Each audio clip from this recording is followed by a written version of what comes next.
Kalau jadi orang yang biasa ya cukup menahan diri, tidak makan, tidak minum. Orang itu rumahnya bagus sekali ya.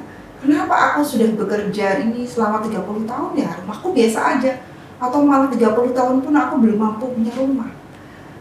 Masih ngontrak gitu. Tapi dia ini baru 2 tahun kok punya Rubicon misalnya ya kan. Nah, kegembiraan ini tuh sedih kadang-kadang kalau sudah di ujung Ramadan ya.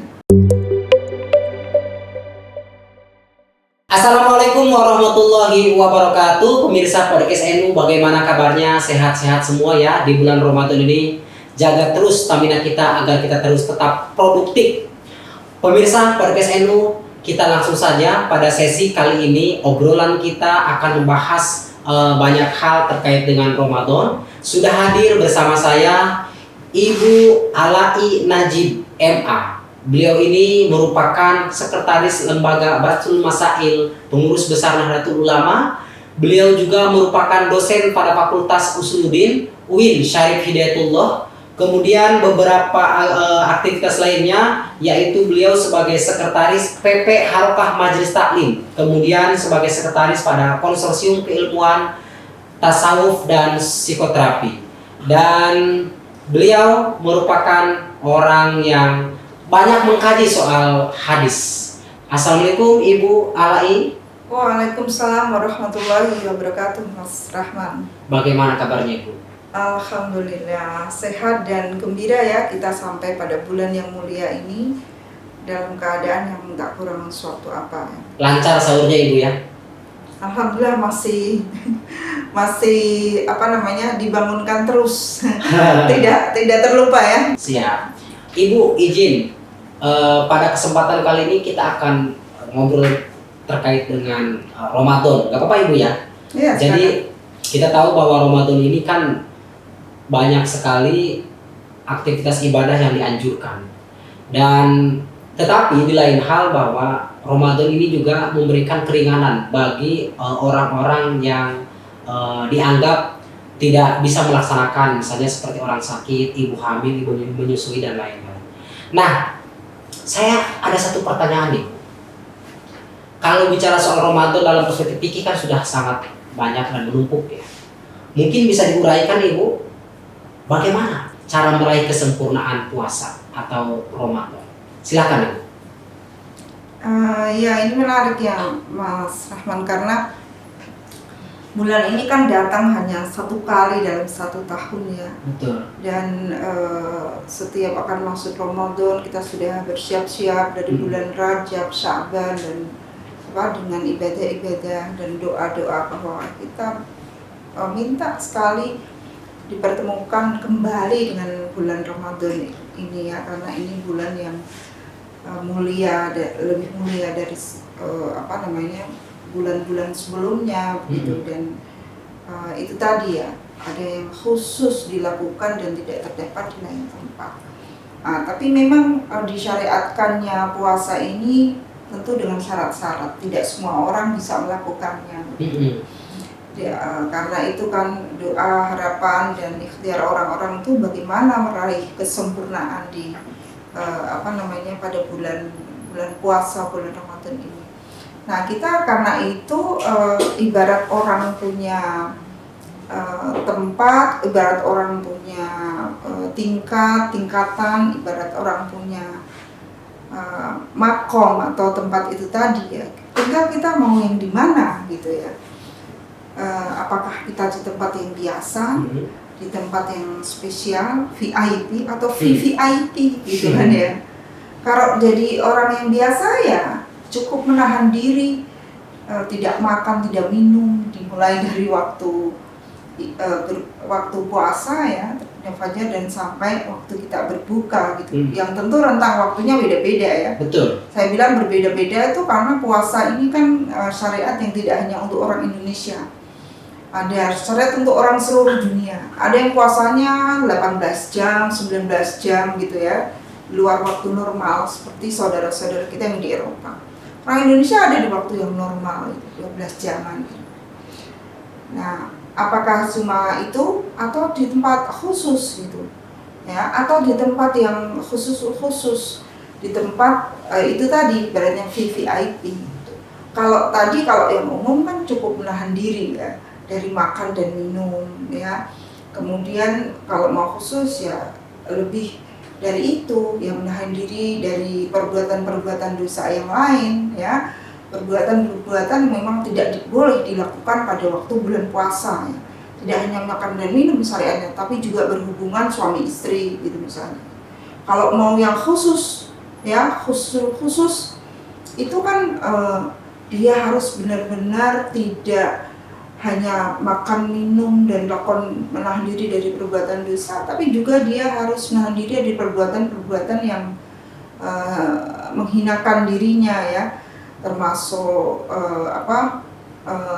menahan syahwat yang mungkin bagi orang lain ya itu sesuatu yang biasa gitu ya, tapi buat orang yang pada makom atau derajat ini tentu hal-hal yang kecil pun misalnya terbetik dalam batinnya itu si anu ya gitu misalnya, ghibah gitu misalnya, atau dia itu adalah orang yang menjaga muruahnya gitu ya, misalnya nongkrong yang gitu ya. Muruah itu semacam muruah itu juga bisa sifat yang wirai ya, sifat-sifat yang mulia yang itu tidak pas untuk dia lakukan. Nongkrong di pasar, bukan tempat yang hina ya, tapi maksud saya ada potensi untuk misalnya dia nanti kalau ketemu banyak orang terus ngobrol-ngobrol yang kurang pas gitu, karena puasa itu kan menahan diri ya, bisa juga gitu loh, bukan hanya pasar maksudnya ya banyak hal ya yang itu bisa masuk ke potensi itu. Terus dia juga harus, kalau mau khusus ini dia tidak memikirkan dunia yang itu di luar jangkauannya. Misalnya kalau kita jalan misalnya ya, ini contoh yang sederhana. Orang itu rumahnya bagus sekali ya. Kenapa aku sudah bekerja ini selama 30 tahun ya, rumahku biasa aja. Atau malah 30 tahun pun aku belum mampu punya rumah. Masih ngontrak gitu. Tapi dia ini baru 2 tahun kok punya Rubicon misalnya ya kan. Nah, atau bagaimana ya kalau aku mudik ini naik pesawat gitu misalnya. Kenapa harus naik mudik dengan bis mudik gratis milik perusahaan misalnya. Yang itu maksud saya itu mungkin belum nyata ya dan masyarakat, tapi dia pikirkan dan itu sampai mengganggu kekhusukan dia beribadah, sesuatu yang di luar jangkauannya, sesuatu yang bisa mendorong dia keluar dari sifat-sifatnya yang mulia sebenarnya dan berpotensi untuk keluar dari sikap-sikap syukur pada Allah yang selama ini dijaga. Tidak puas ya, menjadi tomak, menjadi ria dan yang lain-lain yang tentu juga tadi bahwa sikap orang yang sudah khusus atau bahasa tasawuf khawasul khawas ini sudah pada level yang tinggi yang tidak didapati pada puasa orang umum, orang awam dan juga orang khusus gitu. Siap. Nah Ibu, berarti saya boleh sedikit menarik ikhtisar dari apa yang Ibu sampaikan tadi. Kira-kira bahwa untuk mencapai kesempurnaan itu ada secara umum ada yang secara khusus dan ada juga yang secara khusus dan khusus gitu ya, atau bahasa istilahnya khawasul khawas. Nah, bagaimana dengan orang-orang yang memang mendapatkan rukhsah puasa, misalnya ibu hamil atau ibu menyusui? Apakah kemudian orang-orang itu juga akan bisa menyempurnakan puasa di bulan Ramadan itu, atau akan dapat kesempurnaan ketika dia sudah membayarnya? Atau gimana? Mungkin bisa diuraikan. Nah, kembali ke tadi, karena puasa itu bersyarat, ya hanya orang yang memenuhi syarat itu. Sebenarnya tadi saya katakan level-level itu 1, 2, 3 itu kan sebenarnya tahap untuk orang yang memenuhi syarat secara syariat, secara fikih gitu ya. Tapi orang yang tidak puasa pun dalam konteks yang akan kita bicarakan ini sebenarnya juga memenuhi syarat fikih. Misalnya ketika dia sedang nifas, sedang haid, sedang mengandung, yang itu atas rekomendasi ahli kesehatan misalnya tidak diperbolehkan karena bisa mengganggu janinnya, ya kan? Atau menyusui, gitu kan ya. Nah itu sebenarnya dia sedang melakukan perbuatan baik ya. Misalnya nifas, itu kan salah satu tugas suci. Kalau nggak ada nifas, habis kita karena umat Islam tidak bertambah misalnya ya kan, gimana dong. Lalu haid, itu kan hal yang sudah natural bersifat kodrat, tidak mungkin dipinjamkan. Misalnya punya suami, udahlah tahun lalu kan aku sudah puasa Ramadan hanya 20 hari. Sekarang kamu kata gantian kepada suaminya, ya nggak bisa ya kan. Dia sedang menjalankan perintah Allah juga gitu. Itu kan kebaikan. Atau dia sedang sakit, sedang tadi menyusui.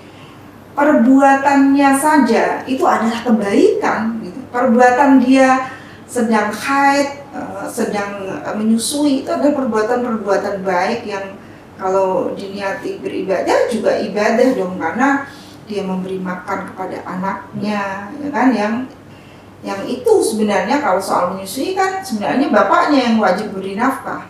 Tapi karena produksi ASI itu dimiliki ibunya, walaupun nanti bisa diperah dan didelegasikan kepada bapaknya untuk ditaruh di botol misalnya kan, itu hal yang itu adalah hal yang baik yang dia sedang dijalankan gitu. Nah, hal-hal tentu saja sebagai kaum Ahlus Sunnah mungkin tidak bisa sholat tarawih. Betul. Tidak bisa puasa, tidak juga bisa membaca Quran. Tapi kan banyak perbuatan yang lain ya. Yang sempurna itu kan tidak dalam definisi puasa full 30 hari ya kan. Lalu yang tidak pernah ngerasani orang sebagai sesuatu yang sangat dilaknat dan ditolak, yang harus dihindari gitu. Yang sempurna sebenarnya bagaimana dia mengisi bulan Ramadan dengan perbuatan yang baik, tidak membuat kerugian pada orang lain, dan justru menambah kebaikan-kebaikan di luar bulan-bulan yang biasa. Kalau dia punya, dia mewajibkan dirinya bersedekah misalnya 100.000 ya setiap minggu atau setiap hari, dia tingkatkan itu kan sesuatu yang tidak terhalang apapun, kecuali dia tidak punya rezeki lebih dari itu ya. Tapi hal-hal yang dia terhalang dan tidak mungkin melakukannya, misalnya tadi karena tidak boleh puasa, karena tidak bisa puasa dan lain-lain, yang itu tidak datang dari dirinya, yaitu bisa diganti dengan perbuatan yang baik yang lain, bersedekah, mengeluarkan zakatnya, zakat malnya, zakat fitrahnya nanti, dan kemudian mengajak orang pada kebaikan-kebaikan yang lain, ya kan? Ya misalnya Mas Rahman ini misalnya membuka podcast sebagai syiar gitu, yang bulan puasa kemarin belum ada kan? Betul. Ya ini salah satu himmah, salah satu tujuan untuk menuju kesempurnaan ya kan? Karena Allah tingkatkan kalau kita memang mencari pahala. Biasanya orang awam begitu mencari pahala ya insya Allah bagaimana hal-hal baik, kebaikan dan amal baik ini melipatkan pahalanya. Buat orang awam itu puasanya. Kalau orang yang nomor 2, nomor 3 sudah mencari ridho ya, bukan hanya soal pahala. Wah, jawabannya sangat tegas ya, tegas sekali tadi jawabannya. Nah, Ibu, kita masuk ke pertanyaan lain. Kita bicara soal histori. Kenapa umat muslim diwajibkan berpuasa?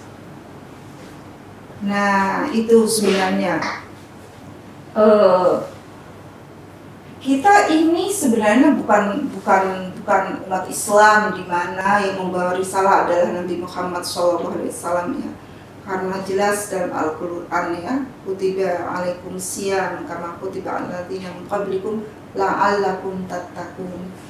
Kan begini, puasa-puasa ini sebenarnya sudah disyariatkan kepada umat-umat sebelumnya. Umatnya Nabi Musa dan yang lainnya ya, yang tentu pelaksanaannya berbeda-beda ya. Misalnya ada puasa yang waktu itu hanya 10 Asyura ya kan, yang itu mengajak untuk memperingati pada saat peristiwa meninggalnya cucu Nabi Muhammad ya kan. Nah, kemudian di antara puasa-puasa sebelum itu, pada waktu kerasulan Nabi Muhammad SAW ini, itu perintah puasa ini datang pada abad kedua Hijriah, pada saat setelah Nabi hijrah dari Mekah ke Yathrib atau Madinah. Nah, mengapa datang pada saat sudah beliau ada di Madinah? Karena kalau pada waktu di Mekah itu kan suasana Nabi sedang konsolidasi tauhid gitu istilahnya, sedang menata kaum muslimin yang pada waktu itu memang risalah kenabian baru datang gitu. Jadi Nabi ini mengokohkan bangunan Islam gitu.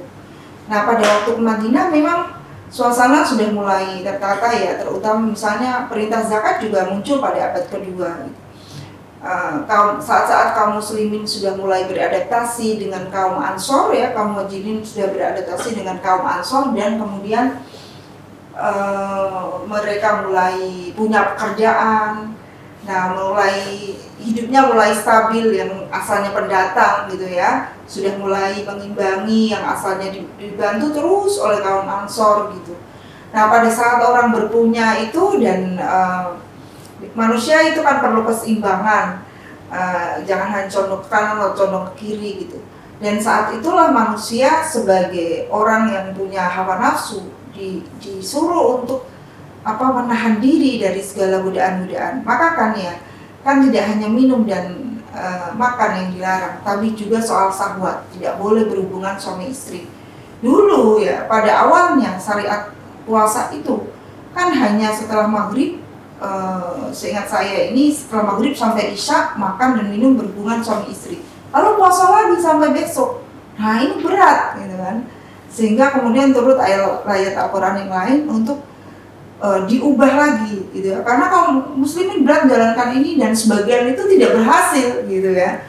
Nah, akhirnya dibuatlah aturan, karena dalam Al-Quran itu juga kan masih umum ketika bicara kutiba alaikum syiyam itu yang seperti apa gitu kan. Itu kan kemudian istihad fikih dan para ulama pada dari masa ke masa ya kan. Kemudian aturannya adalah ya sudah mulai terbitnya fajar sampai kemudian terbenamnya matahari, dan pada saat itu kamu boleh makan, minum, mempergauli pasangannya ya kan. Nah, saat itulah umat Islam kemudian merasa ini yang tepat begitu kan. Mereka ada separuh waktu mengendalikan diri ya, bukan berarti kalau malam juga bebas ya, bukan, kan kita itu puasa bukan memindahkan waktu makan ya kan.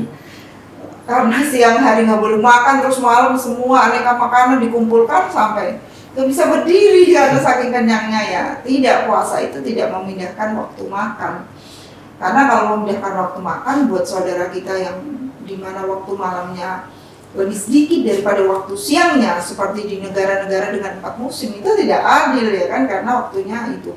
Sekali lagi puasa pada perintah awalnya adalah, dan sampai sekarang saya kira adalah menahan diri, mengelola nafsu untuk menjadi seimbang. Itulah maka akan dipisah-pisahkan kemudian diubah waktu-waktunya gitu. Sehingga barang siapa yang melanggar itu kan keras sekali kafaratnya ya kan.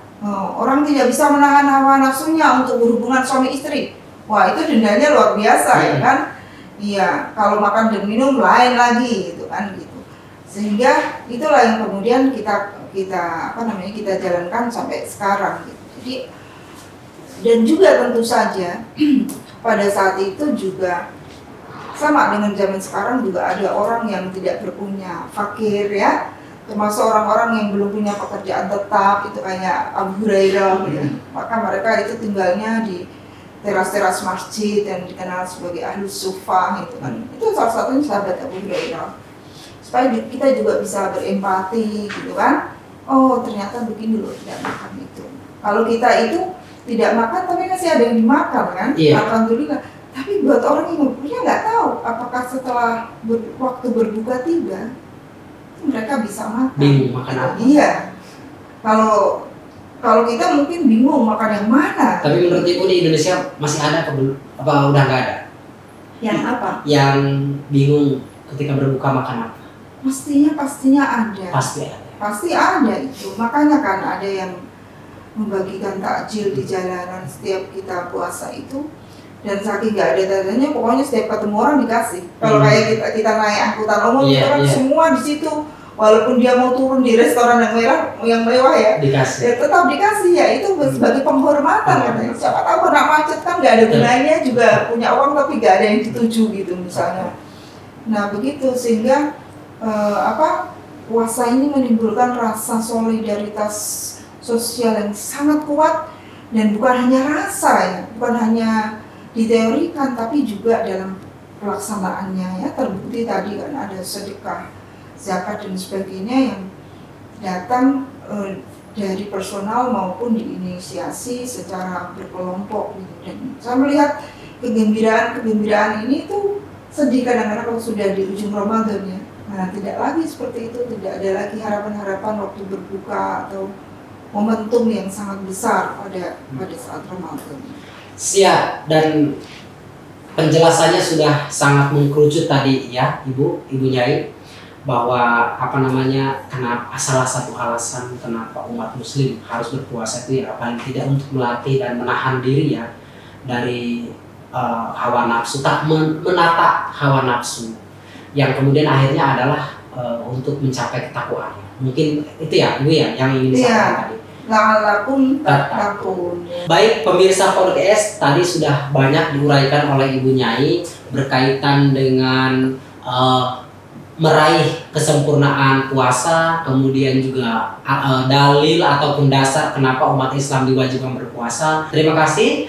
Kami undur diri. Saya Rahman Adori, mohon maaf apabila ada kekurangan. Wallahu muwaffiq ila aqwamit thoriq. Wassalamualaikum warahmatullahi wabarakatuh.